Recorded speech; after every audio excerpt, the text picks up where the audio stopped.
सुबह बखैर। इन्वायरमेंट के लिए अंग्रेज़ी का एक प्रोवर्ब है कि environment is no one's property, environment is no one's property to destroy, it is every one's responsibility to protect.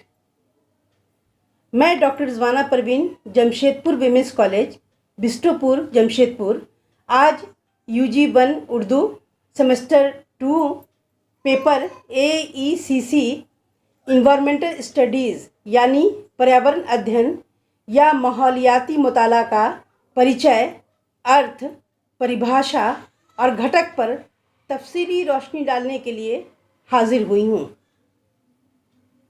जैसा कि हम सब जानते हैं कि आज का इंसान जहाँ बेशुमार मसाइल व आलाम अर्थात प्रॉब्लम से दोचार है, वहीं आज का सबसे बड़ा मसला जिसका दुनिया को इस वक्त शिद्दत से एहसास हो रहा है वो है माहौलियाती आलूदगी यानी इन्वायरमेंटल पॉल्यूशन, और इसके वजूहात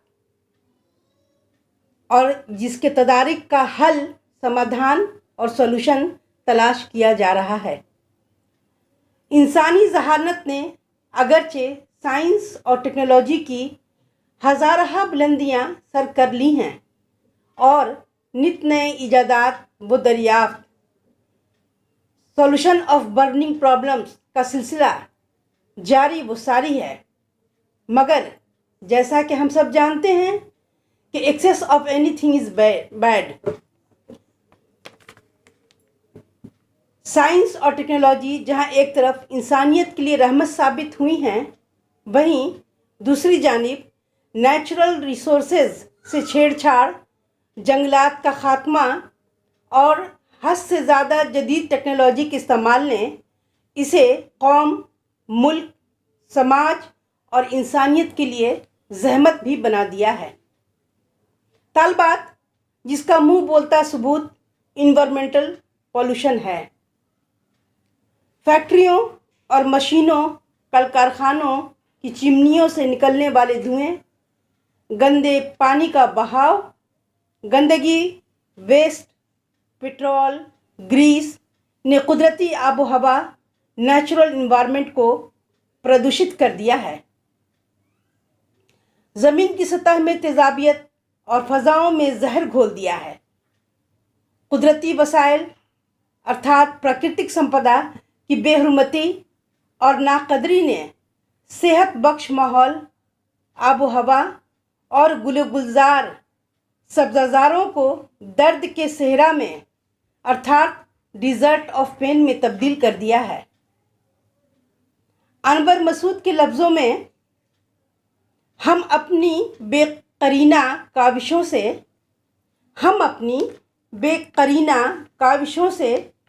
खुद अपनी राह में हायल हो गए हैं। हम अपनी बेकरीना काविशों से खुद अपनी राह में हायल हो गए हैं। हमें कुदरत ने बख्शे जो वसाइल मसाइल दर मसाइल हो गए हैं। तो तालबात यकीनन हमें अर्ल नाइटिंगेल के इस कौल से इत्तफाक करना चाहिए कि our environment, the world in which we live and work, is a mirror of our attitudes and expectations. फ़ज़ाई और माहौलियाती आलूदगी जैसे मसाइल की अनादारी और तर्जुमानी अनवर मसूद ने इन लफ्ज़ों में की है कि सर पर धुएं की लहर है और हम हैं दोस्तों। सर पर धुएं की लहर है और हम हैं दोस्तों। आलूदगी का जहर है और हम हैं दोस्तों। एक दूसरे को अब कोई पहचानता नहीं, गर्दो गुबार शहर है और हम हैं दोस्तों। हमसे हवाए शहर की बाबित न पूछिए, रग रग में एक जहर है और हम हैं दोस्तों। रग में एक जहर है और हम हैं दोस्तों। मोरओवर, पर्यावरण अध्ययन परिवेश के सामाजिक और भौतिक घटकों अर्थात कंपोनेंट्स की अंतःक्रियाओं का अध्ययन है। वास्तव में ये घटक मिलकर ही हमारे संपूर्ण परिवेश का निर्माण करते हैं। अतः जब हम अपने परिवेश अर्थात आस पास इर्द गिर्द मौजूद सामाजिक और भौतिक घटकों को समझने का प्रयास करते हैं तो वही पर्यावरण अध्ययन अथवा इन्वायरमेंटल स्टडीज कहलाता है। According to this proverb, we should create and maintain a beautiful environment and surroundings in which to live. तालबात पिछले 100 वर्षों के दौरान पर्यावरण, सामाजिक संगठन और संस्कृति के बीच आपसी संबंध, समाजशास्त्र,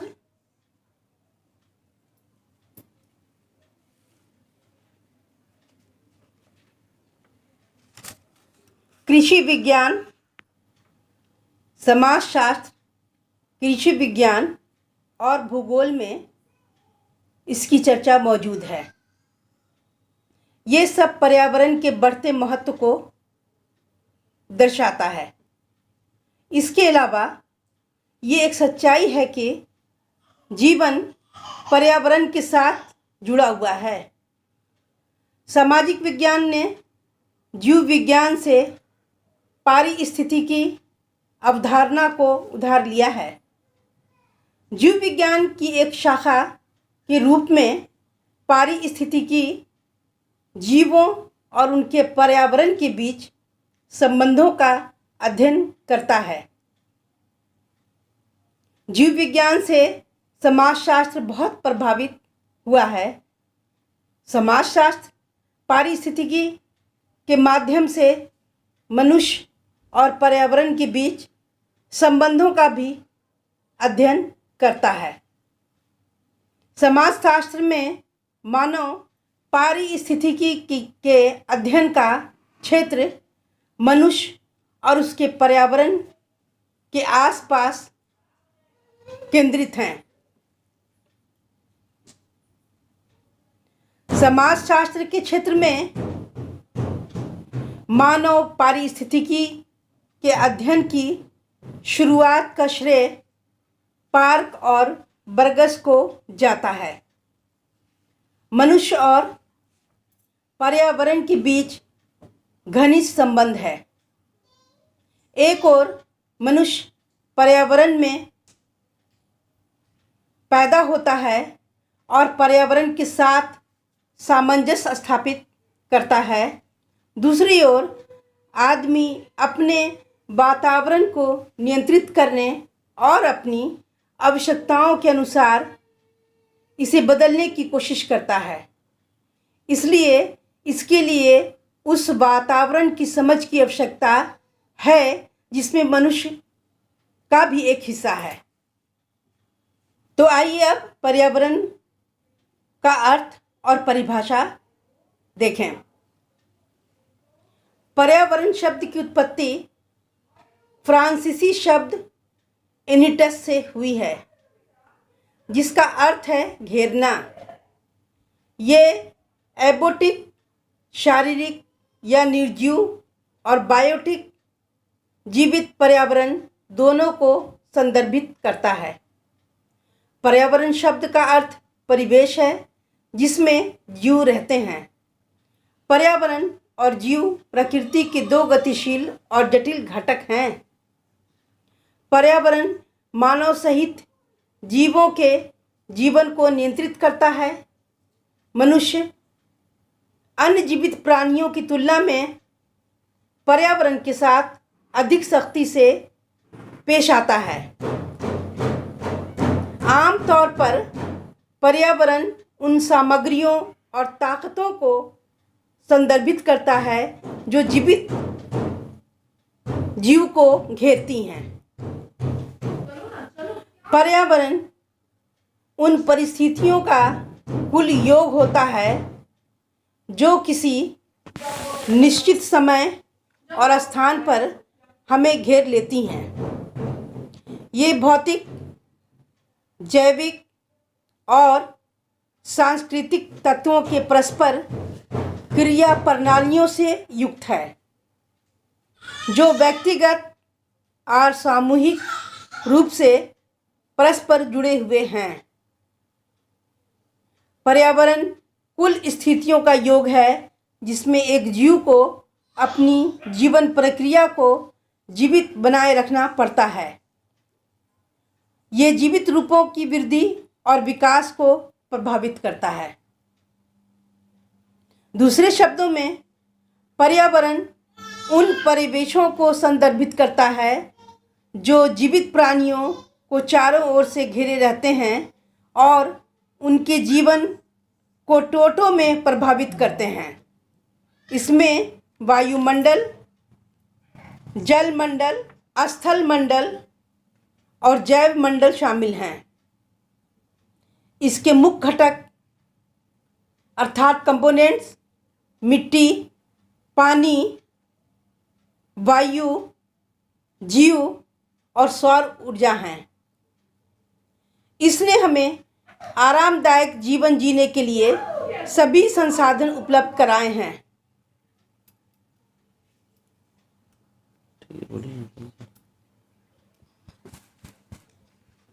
आइए अब वातावरण की परिभाषा देखें।